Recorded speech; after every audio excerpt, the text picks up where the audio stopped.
तो cyber attack की जो बाढ़ आई है उससे निश्चित रूप से हमारे लोग कैसे बचें, हमारे प्रदेश के नागरिक कैसे बचें,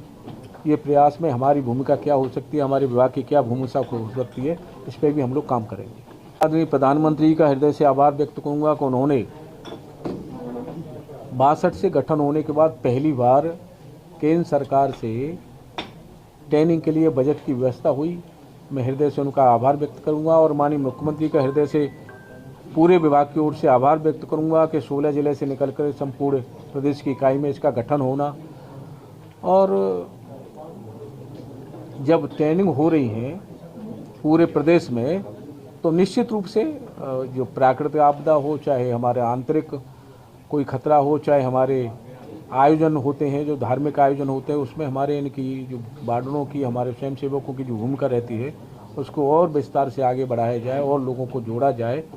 ये प्रयास भी हमारा है। विशेष करके हमारी बहन बेटियों को और नौजवान बच्चों को जोड़ने का हमारा प्रयास है, उस पर हम लोग कदम आगे बढ़ा रहे हैं। जब से जुड़ता है और तब जब तक जुड़ा रहता है तब तक स्वार्थ ही, बिना स्वार्थ के और समाज सेवा का कार्य, परमार्थ का कार्य करता ही रहता है और स्वयं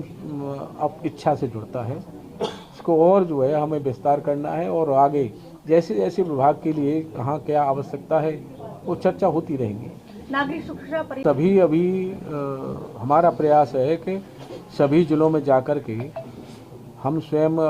जाकर के वहाँ हमारे स्वयंसेवकों से, सभी हमारे बार्डरों से, चीफ बार्डरों के साथ बैठ कर के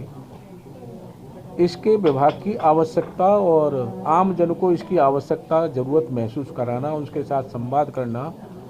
और उनके किए हुए कृत्य को परमार्थ की तरह जोड़ना, बताना। तो निश्चित रूप से अगर ये आम जन तक चर्चा जाएगी तो निश्चित स्वभाव से ही लोग उससे जुड़ेंगे। और हमने अभी कहा है कि आप कॉलेजों में, पार्कों में जहाँ हमारे लोग योगा करते हैं और अपने मोहल्लों में भी जो हमने ट्रेनिंग ली है, जो लोगों की सेवा के लिए हम कार्य करते हैं, वो अगर हम उन लोगों को ट्रेनिंग भी देंगे